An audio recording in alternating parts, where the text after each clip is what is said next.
Good evening and welcome to Washington Week. I want to start by giving you a sense of what it's like to live in the Washington reality distortion field these days.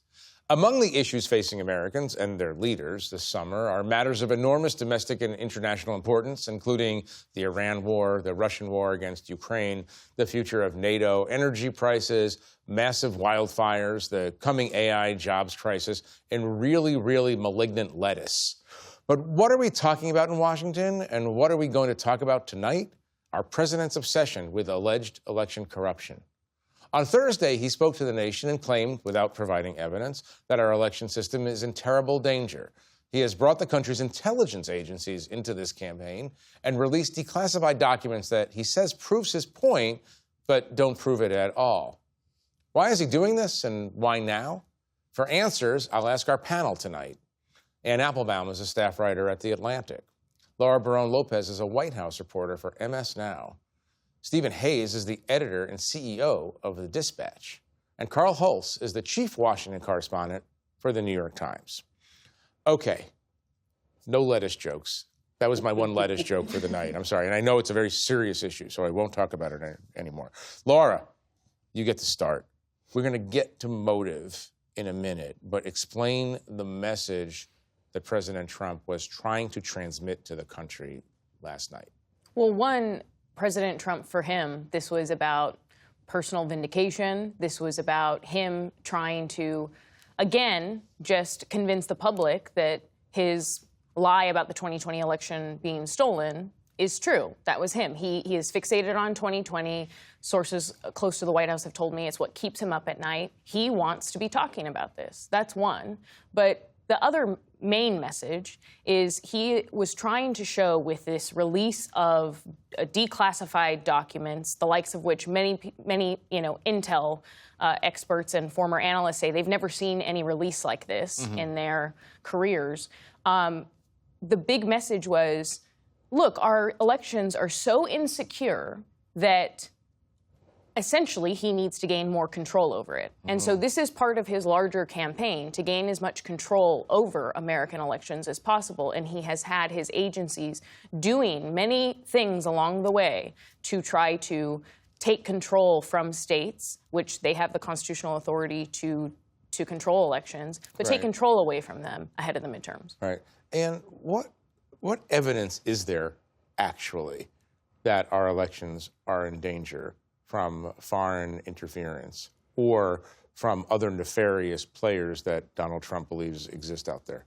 So there's no evidence that any foreign nation has ever interfered in an election in the sense that they've changed votes or affected voting machines or altered the outcome of an election. There's no evidence at all, and actually he didn't produce any. I mean, there are foreign countries who try to shape the narrative, who try to intervene in our social media and try and support one candidate or another. And ironically, the one country that has done this rather successfully and at great length over many years wasn't mentioned by Donald Trump. And that's, of course, Russia, who went out of their way to support him. So, there's no, and he didn't mention them, and other than that, there isn't any evidence. There have been in our system, there's a series of institutions that have been created going back decades, actually, that are designed to prevent foreign interference and other interference. And actually, the Trump administration has pretty systematically dismantled them. Starting with the Cyber Defense Agency, which had an election monitoring ability, and they've shut that down. There's something called the Electronic Registration Information Center, a kind of nonprofit that helped states manage their electoral rolls. There's an Election Assistance Commission, another bipartisan commission. I mean, I could go on and on. There are multiple things that have been created to make the system safe, and actually the Trump administration has pulled them apart one by one. Steve, what was the purpose of the speech casting forward? Yeah, well, I think you framed it the right way. I think the speech was all about looking forward. The speech itself wasn't the main thing last night. It wasn't. It was about 2020, but it wasn't really about 2020. It was about the security of elections in the past, but it wasn't really about that. I think it was all about what's to come, and I think it sets up what we could see from this president going forward. If you look back at the way that President Trump has tried to intervene in elections in ways that are both, uncommon, illegal, unethical, sometimes legal, He's very concerned about the outcomes in 2026. He doesn't want to be impeached. He believes that if Democrats take the House, they will move to impeach him quickly. So he's done a number of things in his past that suggest he's very open to interfering in the elections in the months to come. People have talked about this as the opening shot in a campaign to regularize or normalize the idea that the Trump administration, even in the midterms, will come in and meddle in untoward ways with local elections, elections of Congress. Is that something that's worth worrying about in your mind? Yeah, look, I mean, at this point, if you look back on what the president has done, this stuff is not hypothetical, it's not speculative. You look at the fact that he, has tried to seize voting machines in 2020, that he threatened his own vice president, that he called the Georgia Secretary of State and asked him to find votes so that he could win in Georgia, that he summoned a riot on January 6th to try to stop certification. These are things the president has done. They're extreme. It's at this point, if you think it's alarmist to worry that he's going to do something, you're wrong. It's naive to worry, to not be concerned that he won't. And all those things are also more things he did during his first term. This, I wouldn't call it an opening salvo, because since the start of the second term, he has been doing things. The Justice Department has been threatening local elected officials with prosecution if they feel like, oh, you allowed a non-citizen voter to stay on your voter rolls. The DHS just followed that up with more threats today. Yeah. So all along the way, also Tulsi Gabbard going to Fulton County alongside FBI agents this term to seize ballots. Yes, they were about 2020, but it's all about laying the groundwork for actions they may take ahead of the midterms. Carl, I want to talk to you about what's going on the Hill, but you're right. It's just interesting. It just strikes me, listening to you and listening to what you just said about Tulsi Gabbard, the idea that the Director of National Intelligence was dispatched herself to a local voting jurisdiction in Georgia is quite extraordinary, and sometimes we lose novel and unprecedented, and we lose that's why it came up in the hearing this week for her successor. Yeah, no, I want to ask you about that hearing. I also want to ask you, at the end of the speech, Carl, he called for Republicans to pass the Save America Act, what he's calling the Save America Act. Doesn't seem likely that he's going to get his Save America Act. A, what is it? And B, what is the general tenor of the conversations you're hearing among Republicans on the Hill about this hard pivot to talking about 2020 and forward? The Save America Act has become a big priority of the president. It would change some election rules, probably make it harder for people to register to vote and vote, require ID, citizenship, really crack down on vote by mail, which of course is a huge thing in a lot of states. Well, when you say citizenship, only citizens can. You would have to prove your citizenship to register to vote. And it can make it harder for married women whose names are different. How that would be sort of enforced. So and it's stuck in the Senate because the Democrats don't want anything to do with this, and the Republicans, despite the president's regular urging them to get rid of the filibuster, John Thune does not want to get rid of the filibuster. Over this? Yeah,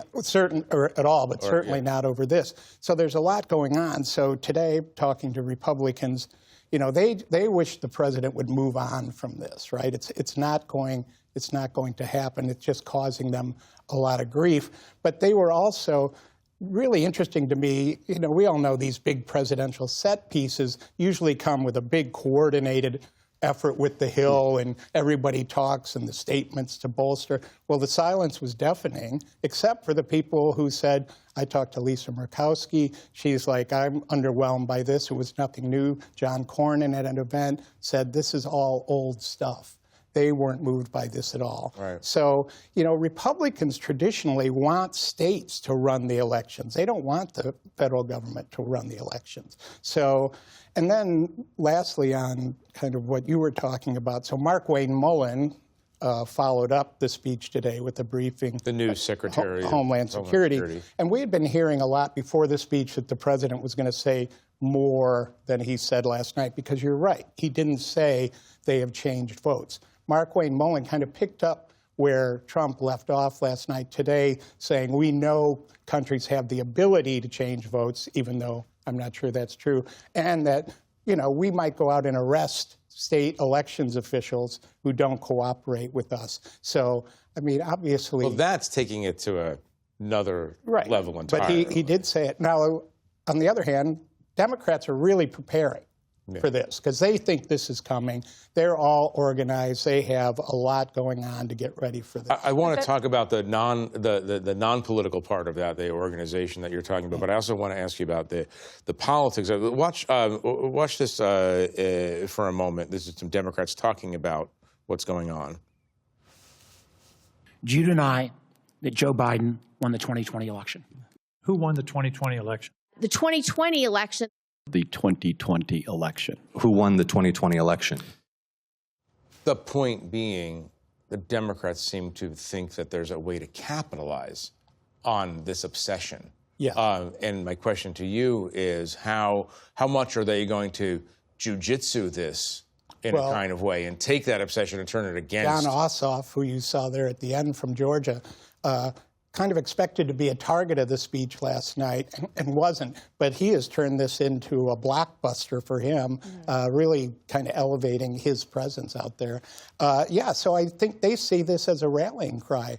You know, the more that they see they can tell voters the administration trying to take away your vote, your ability to vote, it rallies people, they think. So in some ways, they think it's a benefit, but they're seriously concerned about what might happen after the election with seating members, and there's a lot. Because I think it's really important to understand that this is not just about what happens before the election. Correct. It's about creating a narrative about what will happen after. And so the reason they're talking about non-citizens voting, even though study after study after study shows that almost no non-citizens ever vote, including Heritage Foundation studies, the reason they're doing that is that when they get a result they don't like, they will say non-citizens voted like we said they were going to. So it's a preparation. And just to me, more important than the Democrats asking was Clayton's non-answer. Was Clayton was essentially refusing to say that Joe Biden won the election. And again, we were talking about DNI, Director of National Intelligence. That's the position he would be in. The current acting one, Bill Pulte, just like Tulsi Gabbard, he was the reason that the president went forward with releasing all of these declassified documents. That acting Director of National Intelligence, all of the sources told us at MS Now, was one of the biggest advocates, constantly in the president's ear, bringing diagrams in, telling him we need to release these documents. And again, yes, it's not about 2020 ultimately. It's about justifying any actions they may take right around November, after November, all around the election.